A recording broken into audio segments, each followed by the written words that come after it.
അസ്സലാമു അലൈക്കും വറഹ്മത്തുള്ളാഹി വബറകാതുഹു. അൽഹംദുലില്ലാഹ് വസ്സലാത്തു വസ്സലാമു അലാ അഷ്റഫിൽ മുർസലീൻ വഅലാ ആലിഹി വസഹ്ബിഹി അജ്മഈൻ. അമ്മാ ബഅദ്.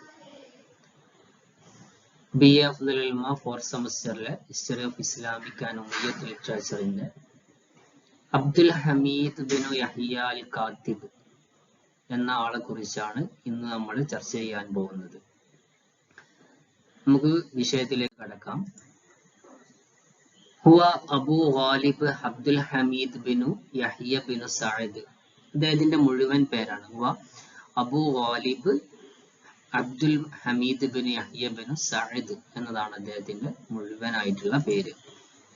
വകാന യുഅറഫു ബി അബ്ദുൽ ഹമീദുൽ അക്ബർ. അബ്ദുൽ ഹമീദുൽ അക്ബർ എന്ന പേരിലാണ് അദ്ദേഹം അറിയപ്പെട്ടിരുന്നത്. മൗലിദ് അബ്ദുൽ ഹമീദ് ബിൻ യഹ്യ, അബ്ദുൽ ഹമീദ് അൽ കാത്തിബിന്റെ ജനനം കാനഫി സന 60 ഹിജ്റ 60-ലായിരുന്നു.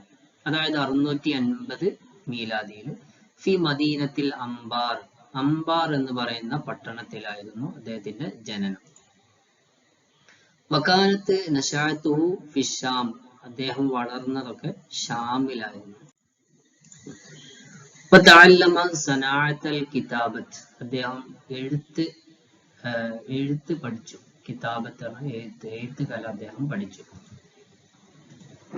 അന്ന അബ്ദുൽ ഹമീദ് ബിൻ യഹ്യ കതബ ലി യസീദ് ബിൻ അബ്ദുൽ മലിക്. അബ്ദുൽ ഹമീദ് അദ്ദേഹം യസീദ് ബിൻ അബ്ദുൽ മലിക്കിന് വേണ്ടി എഴുതുന്ന ആളായി മാറി. അദ്ദേഹത്തിന് വേണ്ടി എഴുതി. അത് 101 മുതൽ 105 ഹിജ്റ വരെയായിരുന്നു. സുമ്മ ഇന്ന അബ്ദുൽ ഹമീദ്, പിന്നെ അബ്ദുൽ ഹമീദ് ഇത്തസല ബി Marwan bin Muhammad bin Marwan ബിൻ മുഹമ്മദുമായിട്ട് ചേർന്നു. മർവാൻ ബിൻ മുഹമ്മദ് എന്ന് പറഞ്ഞാൽ ഉമവി ഖലീഫമാരിൽ അവസാനത്തെ ഖലീഫയാണ് അദ്ദേഹം. വകതബലഹു, അദ്ദേഹത്തിന് വേണ്ടി അബ്ദുൽ ഹമീദ് എഴുതി. വഅഹ്സന ഖിദ്മത്തു, അദ്ദേഹത്തിന് വേണ്ടി നല്ല സേവനം അദ്ദേഹം ചെയ്തു. അതായത് മർവാൻ ബിൻ മുഹമ്മദ് അദ്ദേഹത്തെ കുറിച്ച് പറഞ്ഞത്, ഞാൻ എനിക്ക് വേണ്ടി നടത്തിയിട്ടുള്ള വിജയങ്ങളൊക്കെ എൻ്റെ കഴിവ് കൊണ്ടല്ല, പകരം അബ്ദുൽ ഹമീദിന്റെ എഴുത്തിന്റെ ബലം കൊണ്ടാണ് എനിക്ക് ഒരുപാട് കാര്യങ്ങൾ വിജയിച്ചടക്കാൻ സാധിച്ചത് എന്ന് അദ്ദേഹം പറഞ്ഞിട്ടുണ്ട്. വഅസ്ബഹ അൽ കാത്തിബുൽ അവ്വൽ ഫിൽ ഖിലാഫത്തിൽ ഉമവിയ്യ. അങ്ങനെ അദ്ദേഹം ആയി തീർന്നിട്ടുണ്ട് അൽ കാത്തിബുൽ അവ്വൽ, ഒന്നാമത്തെ എഴുത്തുകാരനായി മാറി. ഫിൽ ഖിലാഫത്തിൽ ഉമവിയ്യ, അമവി ഭരണകൂടത്തിന്റെ ഒന്നാമത്തെ എഴുത്തുകാരനായി മാറി. അന്ന Saqafath Abdul Hamid bin Yahya, Abdul Hamid bin യഹ്യയുടെ അദ്ദേഹത്തിന്റെ സംസ്കാരം ഫിൽ ഉലൂമിൽ ഇസ്ലാമിയ, ഇസ്ലാമിക വിജ്ഞാനത്തിലും വൽ ഉലൂമിൽ അറബിയ, അറബി വിജ്ഞാനത്തിലും ഒക്കെ കാനത്ത് വാസിഅത്തൻ, അത് വളരെ വിശാലമായതായിരുന്നു. അദ്ദേഹത്തിന്റെ എഴുത്തിലെ പ്രധാനപ്പെട്ടതാണ് റിസാലകൾ, റസായിൽ, കത്തുകൾ. അതിന്റെ ചില പ്രത്യേകതകളാണ് പറയുന്നത്. വഹുവ അവ്വലു മൻ അതാല റസായിൽ, ആദ്യമായി കത്തുകൾ ദീർഘിപ്പിച്ച ആളാണ്, ദീർഘമായ കത്തുകൾ എഴുതിയ ആളാണ്.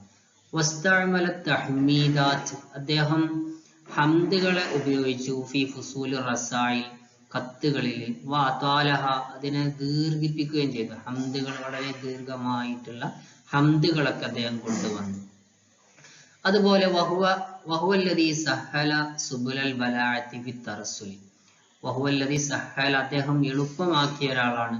സുബുലൽ ബലാഗത്തി, ബലാഗയുടെ മാർഗങ്ങൾ, ബലാഗയുടെ വഴികൾ, സാഹിത്യത്തിന്റെ വഴികൾ. ഫി തറസ്സുലി, ഈ കത്ത് ഇടപാടിൽ.